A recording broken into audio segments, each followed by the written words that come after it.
The Queen's cruel arithmetic. The transition was not a movement, but a collapse of reality. One moment, the floorboards of the foyer groaned under their weight. The next, the air turned viscous, smelling of pressed violets and ozone. Sarah felt the shift in her marrow. Her vampiric nature, the predatory speed, the coiled tension in her hamstrings, suddenly stuttered. It was as if a heavy, cold oil had been injected into her veins. Beside her, Rachel stumbled, her knees hitting the polished obsidian floor with a wet, sickening thud. They were no longer in the foyer.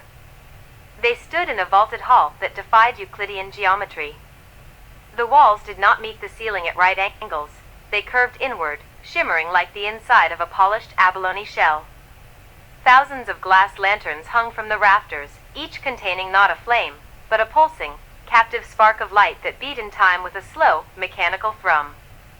At the far end of the hall, a figure sat upon a throne of calcified bone. The Queen. She held a quill made from a splinter of lightning, her eyes as pale and indifferent as a winter moon. "Stand, little predators," the Queen said. Her voice didn't travel through the air, it resonated directly within their skulls. Sarah tried to lunge, to bite, to rip, but her body felt like it was encased in cooling lead. Every time she fought against the inertia, the room's geometry seemed to tighten. The walls crept closer by a fraction of an inch, the sound of the floor grinding against itself like teeth. "Don't," Rachel whispered, her voice brittle. She was clutching her arms, her knuckles white. "Sarah, stop. It's feeding on the struggle." Sarah froze, panting, though she needed no air. She looked down and saw, with a jolt of primal horror, that her veins were glowing a faint, sickly gold, the color of the manor's magic. The Queen wasn't just holding them, she was integrating them. The Queen stood, her gown cascading behind her like oil spilled on water. She descended the dais, her movements fluid and utterly alien. As she walked, the room responded. Tiles shifted beneath her feet, opening and closing like the iris of an eye to accommodate her path. "Strength is a curious currency," the Queen mused, circling them. She stopped behind Rachel, her long, porcelain-tipped fingers hovering inches from the sisters' trembling shoulders.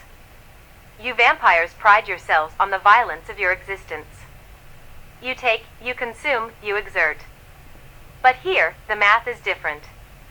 The Queen tapped a finger against the air. A holographic grid appeared, suspended in the space between them. It was a chaotic web of numbers, names, and flowing lines of light that traced the sisters' heartbeats, their vitals, and their dwindling reserves of defiance. In this manner, energy is never destroyed. It is merely tallied, the Queen continued, her voice devoid of malice, possessing only the terrifying neutrality of a ledger. Your vampiric vitality, the quickness of your blood, the heat of your hate, is a finite sum. Every time you struggle against the walls, you are spending your own life force. You are paying me to keep you in a cage that you are helping to build. Sarah stared at the grid. She saw her own name, Sarah Blackwood, pulsating in a vibrant, angry red. Beside it, a ticker counted down. It wasn't a clock. It was a measure of her remaining kinetic energy. "Look at her," the Queen pointed to Rachel. Rachel's ticker was a soft, fading blue, her energy reserves dropping rapidly under the sheer psychological weight of the room. She is already accepting the arithmetic. She understands the futility. Why do you insist on being the variable that causes the equation to crash? "We are not equations," Sarah spat, though the words tasted like ash. Her throat felt dry, a phantom sensation that clawed at her resolve. "Aren't you?" The Queen tilted her head, her expression one of mild, clinical curiosity. "You came back. You walked through the threshold of your own volition. You signed the contract with your return. You are, quite literally, property of the manor's architecture now." The Queen snapped her fingers. Instantly, the hall compressed. The walls surged inward, a grinding, tectonic shift that forced Sarah and Rachel to stumble toward each other, huddled in the shrinking center of the room. The pressure was immense, not physical weight, but a crushing sense of inevitability. It was the feeling of being erased.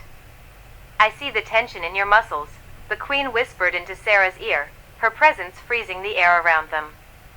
"You want to tear this place down. You want to save the little one. But every flex of your arm, every surge of blood to your heart to prepare for a fight, it all goes into the Manor's reserves. You are fueling the very trap that holds you." Sarah looked at Rachel. Her sister's face was pale, eyes wide and fixed on the glowing, shifting numbers in the air.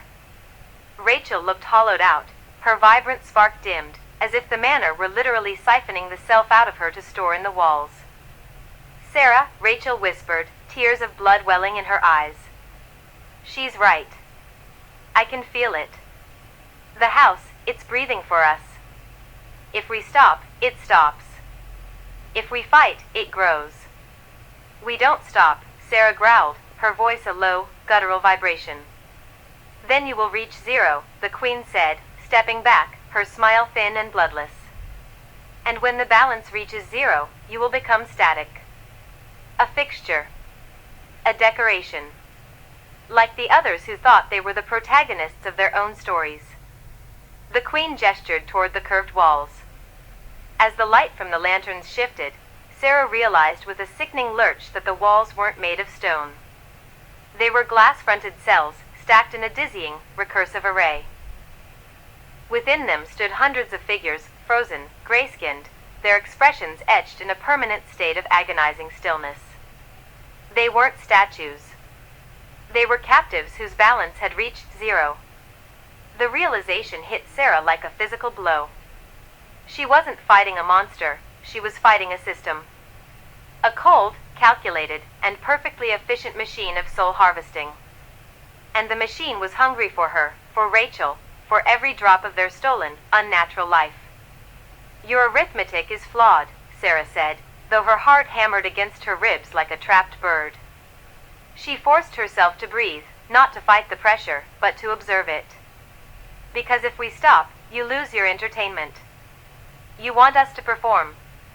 You want the show." The Queen paused, the quill hovering. "A fair point.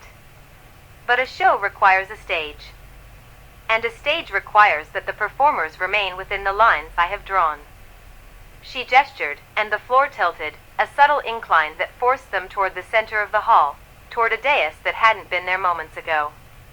"The audit begins," the Queen announced, her tone shifting to one of chilling, formal authority.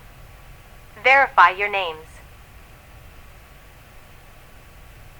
Acknowledge your debt. Or let the walls continue their work until there is nothing left to account for."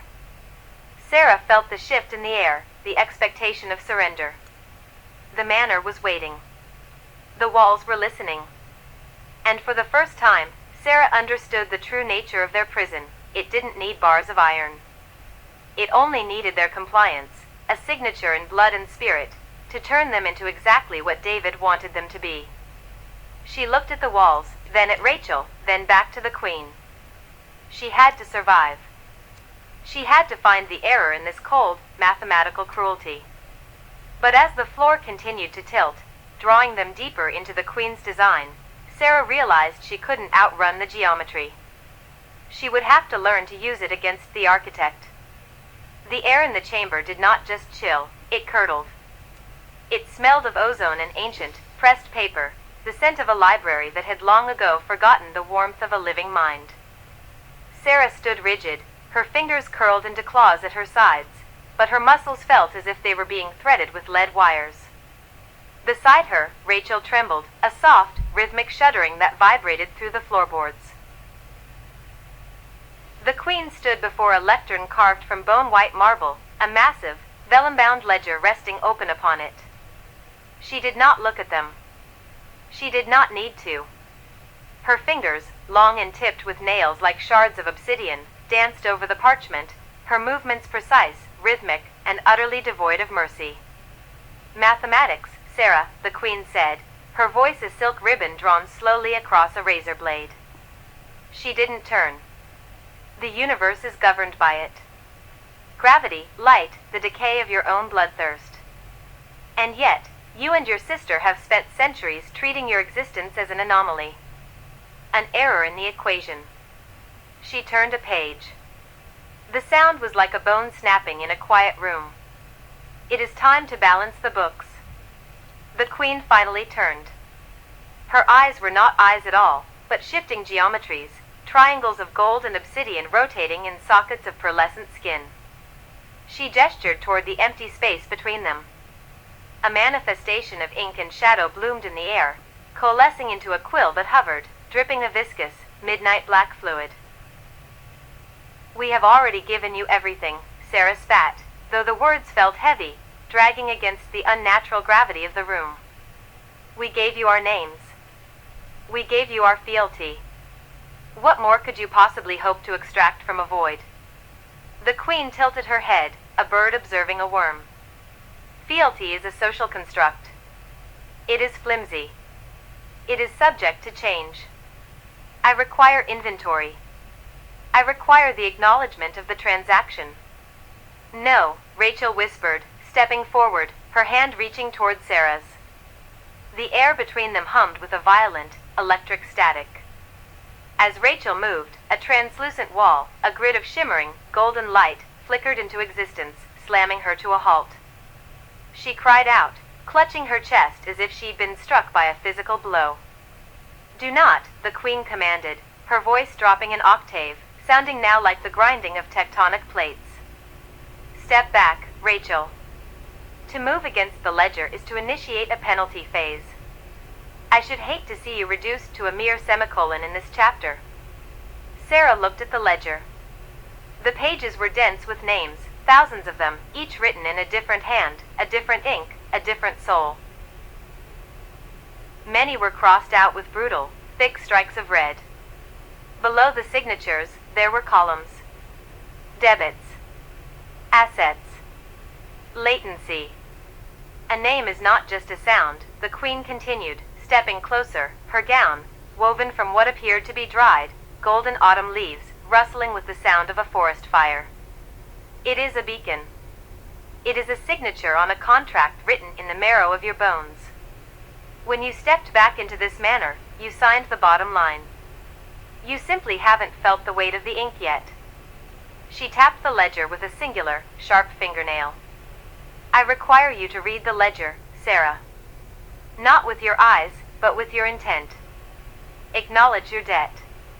Confirm your status as property of the stolen collection. Only then will the audit be complete. I am not a thing to be audited, Sarah said, though her heart hammered against her ribs like a trapped bird.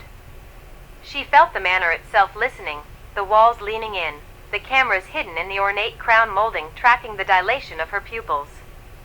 Every flicker of her gaze was being recorded, quantified, translated into data for David. You are a variable, the queen corrected. And like all variables, you must be solved. The hovering quill darted towards Sarah, the nib hovering inches from her throat. It was sharp enough to slice through the ethereal plane. Speak your name, Sarah Blackwood. Define yourself within the bounds of this house. Let the record show that you are aware of your limitations. Sarah looked at Rachel.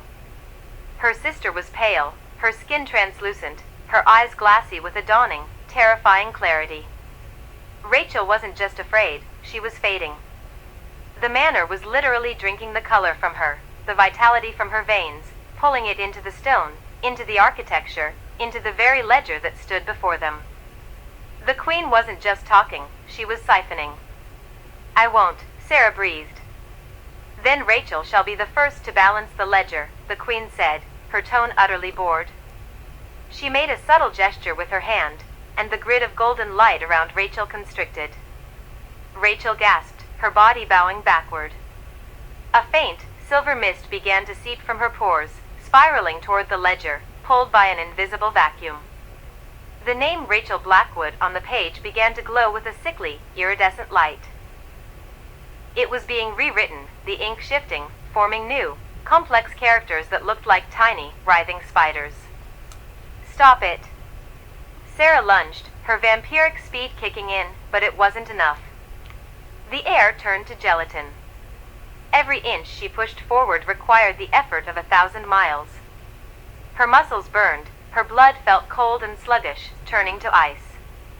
The queen didn't even flinch. She simply watched as Sarah struggled, the grid intensifying, pinning her in place like a butterfly on a display board. "You see," the queen murmured, circling Sarah, her movements fluid and predatory. "The arithmetic is absolute. You are bound by your own biology, which I have already recoded to view this manner as a god. You cannot strike out against a god, Sarah. You can only submit, or be erased." Sarah's vision blurred. The room seemed to expand, the ceiling stretching into infinity, the walls turning into endless corridors of filing cabinets containing the ghosts of the past. She felt the crushing weight of the inventory. She wasn't just Sarah anymore, she was item 842. She was a resource to be harvested for David's amusement. The realization was a jagged shard of glass in her mind, tearing through the last vestiges of her pride. "Acknowledge the debt," the queen demanded, her voice now emanating from everywhere, from the walls, from the floor, from the cold air filling Sarah's lungs. "Acknowledge that you belong to the collection." Sarah looked at the ledger again. She saw her own name near the bottom, written in a cramped, shaky hand, the hand she'd used when she'd first arrived, blinded by the promise of safety. It looked so pathetic. So small. She felt the pressure on Rachel increase. Her sister's knees buckled. A sound tore from Rachel's throat, a dry, rasping sob of pure exhaustion. "If I sign," Sarah choked out, her voice cracking, "does she stop?" The queen paused. The rotating geometries in her eyes slowed, coming to a rest in a perfect, cold equilibrium. "The audit requires full compliance for a temporary reprieve." "Yes.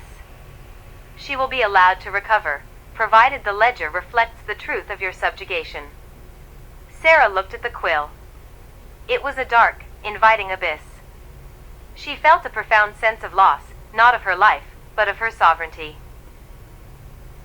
She had spent years fighting for this freedom, for this moment, only to realize that the cage hadn't been built with locks and keys, but with math and law. "Do it," Rachel whispered, her voice barely audible. "Sarah, just do it." I can't hold on." Sarah reached out. Her hand shook as she grasped the quill. It felt unnaturally cold, a biting frost that seeped into her skin. As she pulled it toward the ledger, the room seemed to sigh, the sound of 1,000 prisoners finally exhaling. The queen stepped back, a faint, cruel smile ghosting across her lips. "That is the first step," the queen whispered. "The surrender of the eye, the acceptance of the asset." As the nib touched the parchment, Sarah didn't just feel the paper. She felt the manner. She felt every camera, every hidden wire, every trapped soul beneath the floorboards. She felt David's intent, lurking in the architecture like a parasite. And in that moment of total, horrific connection, she felt the flaw. Deep within the ledger, beneath the layers of legalistic spells and binding signatures, there was a gap. A mathematical error. A place where the total didn't add up. She didn't sign her name. Instead, she let the quill tip hover, and with a sudden, violent jolt of her will, she forced a different motion, not a signature, but a strike. Not of a name, but of the very equation that governed the room. The queen's eyes widened, the geometries spinning wildly. "What are you?" The quill flared with a blinding, white light. The ledger shuddered. The ink began to boil. Sarah felt the resistance of the room shatter, the golden grid around Rachel fracturing like a broken mirror. For a single, heartbeat-long second, the absolute, cold mathematics of the manner failed. Sarah dropped the quill, the impact sounding like a thunderclap. The queen recoiled, her composure finally shattered, her hands flying to her face as the ledger emitted a high-pitched, discordant shriek of tearing reality. Sarah didn't wait for the logic to recover. She lunged for Rachel, her fingers finally finding purchase on her sister's arm, the unnatural weight of the room momentarily lifted. "Run," Sarah hissed, her voice a jagged command. But as they turned toward the door, the manor began to groan. The walls shifted, the architecture rearranging itself, the arithmetic correcting the error with brutal, violent speed. The door they had entered through was no longer there. It had been replaced by a blank, solid wall of stone, inscribed with a new set of numbers that pulsed in time with the manor's heartbeat. The audit wasn't over. It had only just begun to bleed. The air in the room didn't just hang, it pressed. It had the weight of lead and the suffocating sterility of a tomb. Sarah gasped, her lungs burning, not from lack of oxygen, but from the sudden, jarring cessation of her own momentum. She had lunged, her fangs bared, a desperate, feral snarl ripping from her throat, and then, it was as if she had slammed into an invisible sheet of diamond. She didn't fall back so much as she was repelled, a puppet pulled sharply by an unseen wire.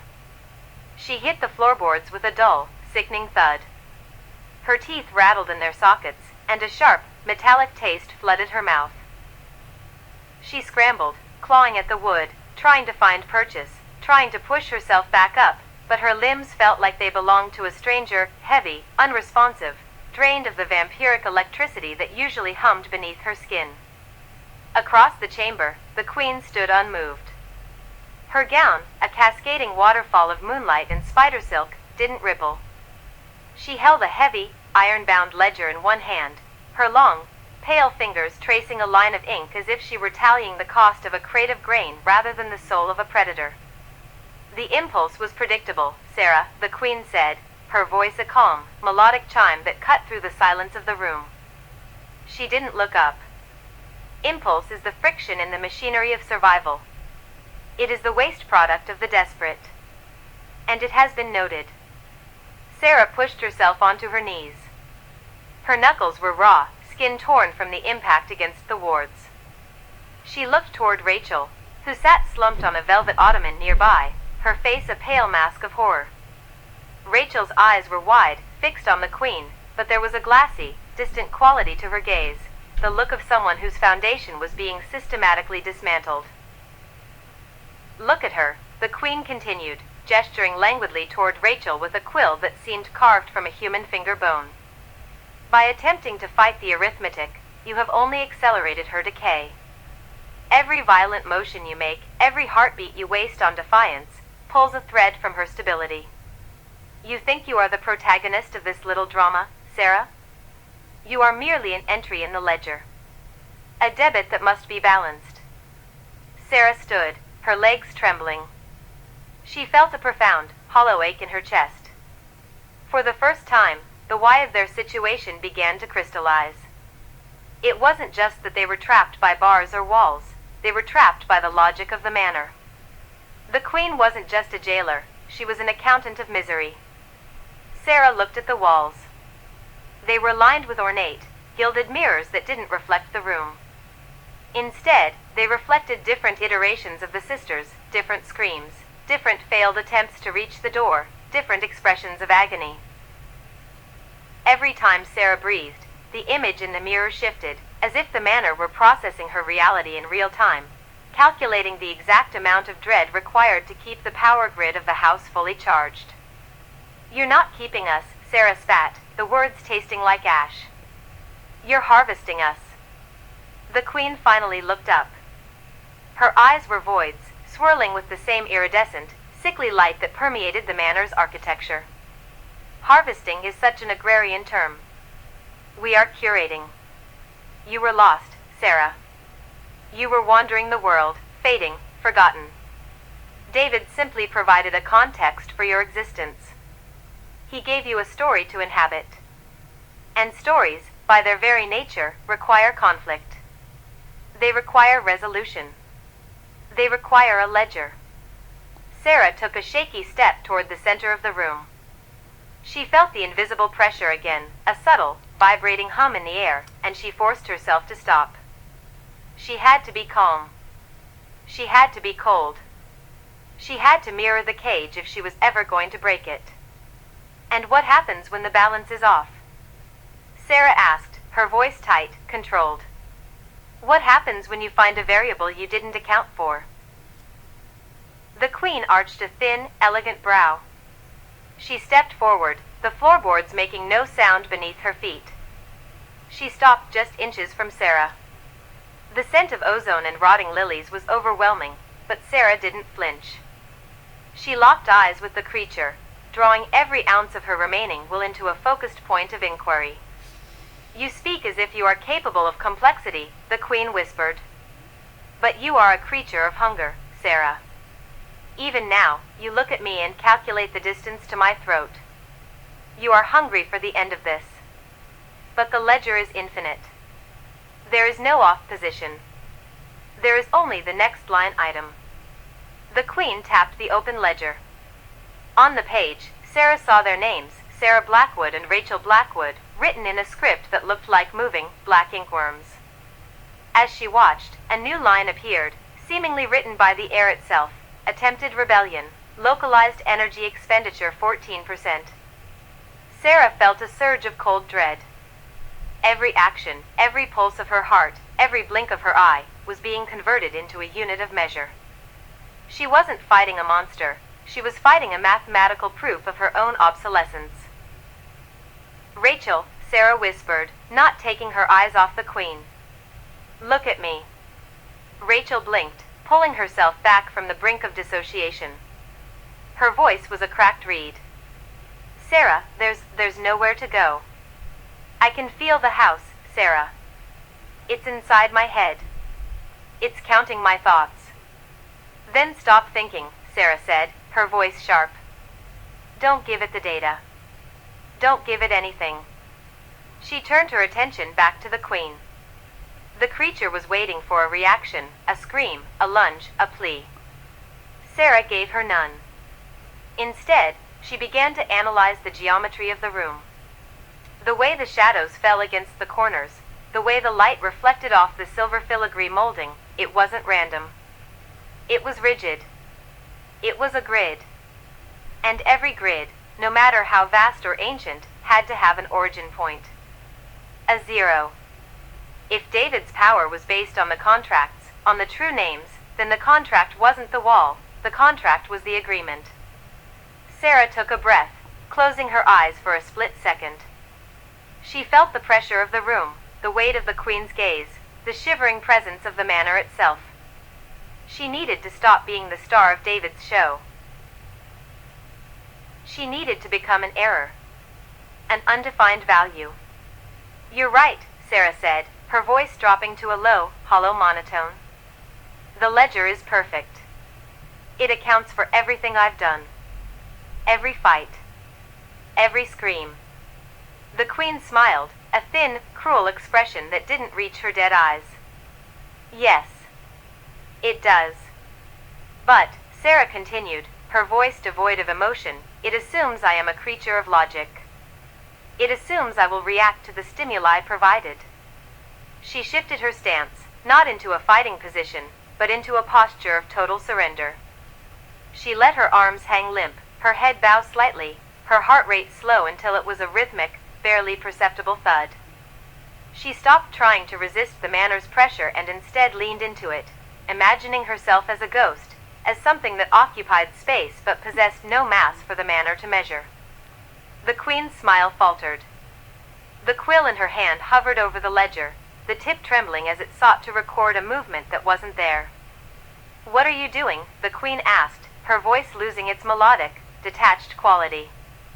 "Nothing," Sarah whispered. She turned away from the Queen and walked toward the far wall, where the names were carved. She didn't look at the carvings, she looked at the gaps between the names.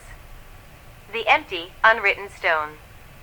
She realized then that the manor required their participation to function. It was a parasite that needed the host to struggle, to resist, to feed the narrative.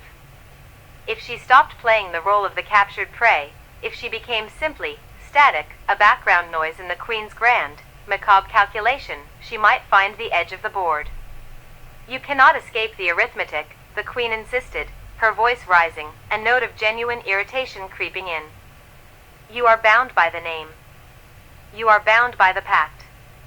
"The pact was a lie," Sarah said, her eyes tracing the hairline fracture in the stone where the names ended and the cold, unfeeling masonry began. You needed me to believe it was a contract. But a contract requires two parties who recognize the same reality. I'm choosing a different one." Sarah reached out. Her hand hovered an inch from the wall. The invisible ward, that diamond-hard sheet of energy, began to whine, a high-pitched, discordant sound that filled the room. The queen lunged forward, her elegance shattered, her face twisting into a mask of feral, ancient rage. "Don't," the queen shrieked. "You'll break the sequence. You'll collapse the entire wing." "Good," Sarah said. She slammed her palm against the stone, not in a strike of rage, but in a deliberate, precise placement of her own will. The air around her shattered. Not with a bang, but with the sound of 1,000 glass bells falling at once. The room tilted. The mirrors rippled and went dark. For the first time since returning to this hell, Sarah didn't feel the weight of the manor. She felt the terrifying, cold, open space of the unknown. The queen recoiled, stumbling back as the ledger in her hand began to smoke, the ink turning from black to a blinding, searing white. The arithmetic was failing. The variables were being erased. Sarah didn't look back at the queen. She didn't look at the crumbling, darkening mirrors. She turned to Rachel, reached out, and grabbed her sister's hand. "We're not playing anymore," Sarah said, her voice ringing with a sudden, sharp clarity. "We're leaving." The manor groaned, a deep, tectonic sound, the sound of an ancient machine realizing its gears had been stripped. The floor beneath them started to ripple, the wood dissolving into a fine, gray dust. Sarah felt the cold breath of the outside world, a draft of night air that didn't smell of decay or magic, but of cold, damp earth and the distant promise of a sun they hadn't seen in lifetimes. She didn't know where they were going. She didn't know if the door they were walking toward led to the grounds or deeper into the belly of David's trap. But as she pulled Rachel toward the shifting, shimmering wall of shadow, she knew one thing: the accountant was blind, and for the first time, they were off the books.